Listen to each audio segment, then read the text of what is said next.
When Khalid starts his own organization in 2005, I feel honored but not surprised when he asks me to be on his board. I've mentored and supported him off and on for 25 years through the ups and downs of his first job, a messy marriage, a messier divorce, a descent into alcohol and depression, a painful reinvention of his persona.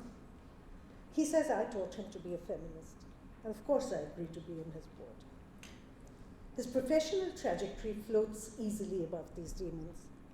A Marxist who publicly repudiates his identity as a Muslim by birth, a linguist who translates both Persian and Sanskrit poetry into Urdu, an activist who attacks both Hindu and Muslim fundamentalists with equal joyful gusto.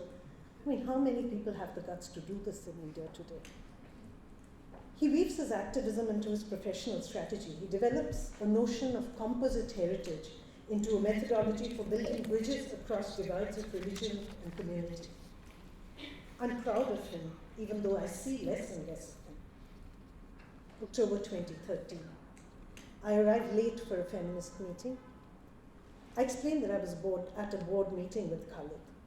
One of my feminist comrades says, "Khalid, you mean you're continuing on his board even when he's accused of rape?" I'm stunned, silenced.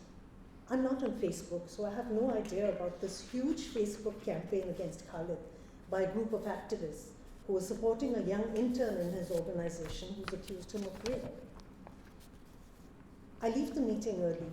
I'm confused and ashamed by the implications of Khalid's silence. I call him from the car. He drowns me in a flood of words. Familiar words. I've heard them before from the mouths of men accused of sexual harassment. He's being framed, he's being blackmailed, he's being punished for rejecting a sexual advance, he's being targeted by the moral police for his bohemian lifestyle, a formal complaint hasn't been made, on and on. Self-righteous and dismissive by turns until I cut him off and ask him to set up an emergency board meeting the next morning. I turn off my phone and sit in the car for a long time. One part of my mind is telling me that Khalid cannot possibly be guilty of this.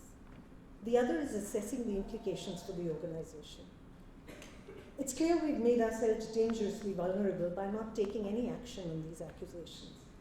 The Facebook campaign is demanding police action and an arrest, but I must respect the complainant's right to decide what she wants to do.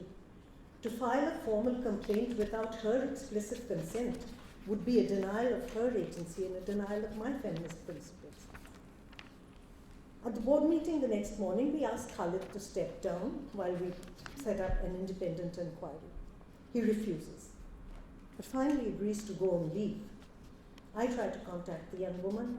I send her a letter asking her what she'd like us to do, assuring her of our help regardless of whether she wants us to do an internal inquiry or go to the police. I implore her to make a formal statement to us. I trace her friends, I get hold of her number, I call her again and again. She cuts off my calls and doesn't respond to my letter. She tells her friends that she's afraid to speak out.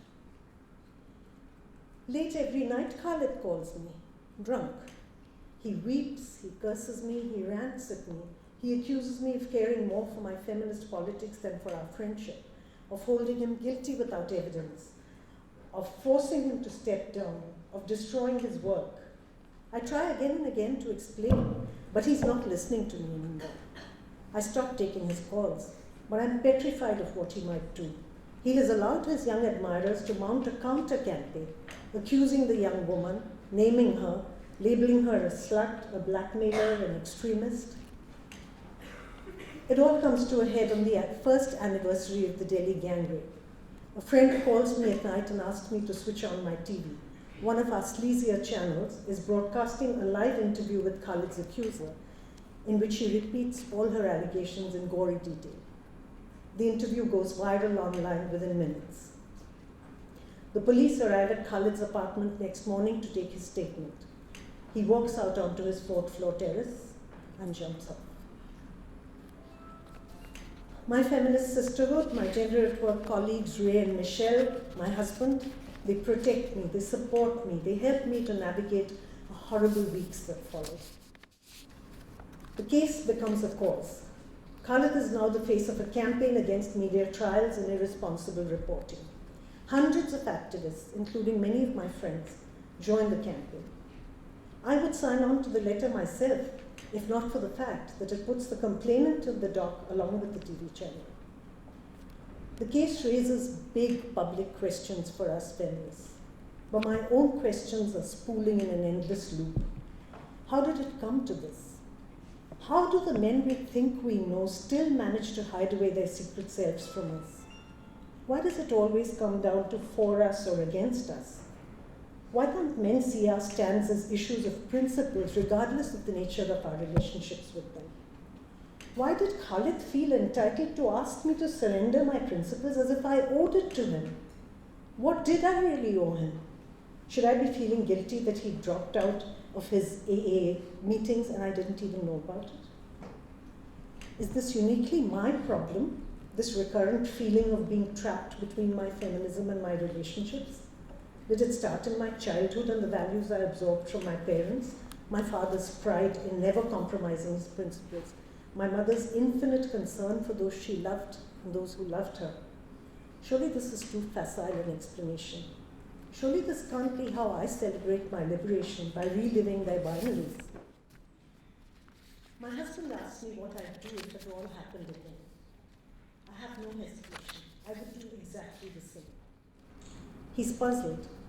In that case, he says, why can't you accept that you can't always be a loyal friend and a good feminist at the same time? I know this. I accept it.